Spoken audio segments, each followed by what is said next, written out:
Hey, Kim. Great to see you again today. Thank you for popping in and making an introduction.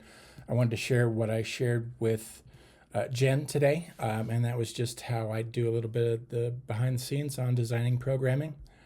And so I'm just going to flip through some slides for you. I'll make this shorter than the last one I did. So this was the year-end learning and development survey that we did. We had 175 responses. And those responses were immediate. So at our all family gathering or our company event, we flashed a QR code, and we had 175 folks responded immediately to that survey. Two leaders that we were talking about. One is Kathy, and one is Kurt. Sorry, one is Kurt. Kathy is a seasoned veteran, credit union leader, director of audit management and governance. Of course, that Kathy is not her real name. But she has a degree in finance from CU Boulder. Go Buffs. I grew up in Boulder, so I'm a huge Buff fan. And 36 years old, 12 years of experience, seasoned team leader, manages a team of 10. And that was one of our analogs that we worked with. The other was Kurt. And Kurt's brand new to the organization, less than 2 years with us as a leader of the Littleton branch. Went to Metro State. Go Roadrunners. And so Jen liked that one a little bit.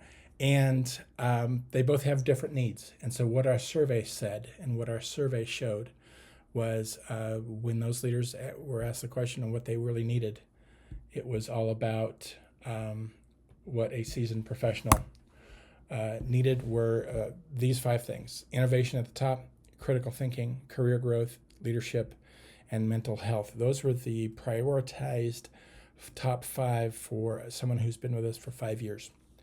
And that's interesting. And again, Innovation Lab was huge at Canvas, and all senior leaders really wanted to go through that program because I taught how to think differently and how to come up with great solutions. So those were her top 5.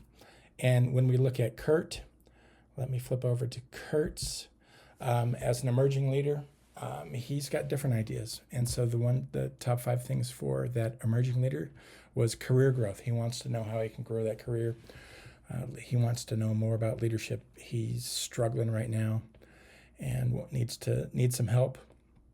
Mental health is a huge idea for him, and wanted to know how he can help his team. And then innovation was next, and then critical thinking was last.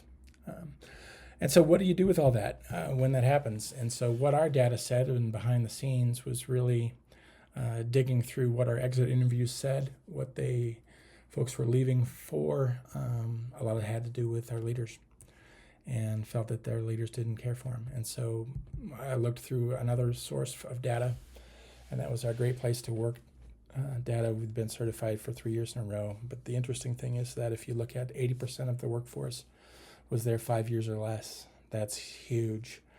And so we needed to actually start to build new leaders quickly, and that was our focus. So after looking at those things, after looking at the Great Places to Work survey, we reordered the top 5 that we thought were important. So leadership was number 1, communication was 2, and trust and authenticity was the 3rd on that, and then we flipped back down through. And so that's what we were focused on, and started to build those programs. I don't know if you've seen Jen's video too, but again, color-coded all those ideas as far as our map went. And so we started to work through what programs can we build for 2022 and 23. But I always got in those conversations. A leader would see me in the hall and ask me to come visit them in their office, and I understand you've had some of those conversations too. Is, look, I'm struggling with my team. I don't like them. I don't know what to do with them. And we're not talking, and things aren't going well. So we started to work with several leaders, and Kathy was one of those. Immediately did a 360-degree review. I use JotForm for that. Real simple. All of our team members can jump on their phones and do it. It takes 5-10 minutes. They're really good answers. They're basic, but at the same time, the results are easy, and we can review them and debrief with Kathy immediately. And then in that 360 review that talks about character of the leader, interpersonal skills, how things are going, talent development. Are they building their own team? And then what the leadership style is.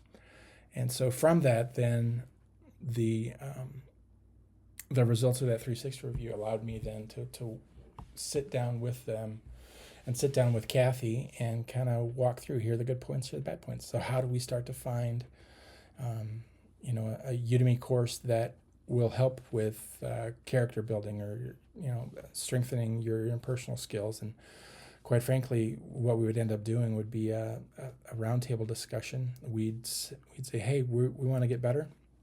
The team wants to get better. Let's all watch this course together. We would plan, the hour per week that they needed to watch the course, and then we would debrief on that episode or that lesson of the course.